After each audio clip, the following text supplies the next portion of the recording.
Salam sejahtera. Satu artikel saya dapat daripada Cosmo.com.my.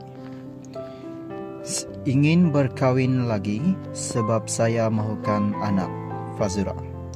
Petaling Jaya tidak menutup pintu hati buat lelaki.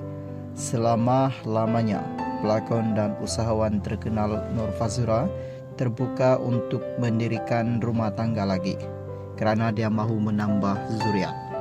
Kenyataan itu dikeluarkan Fazura atau nama lengkapnya Nur Fazura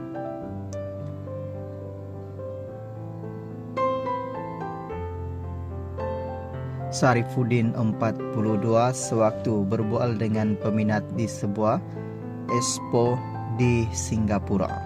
Saya mahu berkahwin lagi sebab saya mahukan anak lagi. Tolong doakan saya, katanya kepada peminat tersebut. Selama berapa hari festival berlangsung, video-video Fazura melayani peminat serta menyantuni rakan-rakan selebriti sentiasa tular dalam media sosial. Ramai netizen yang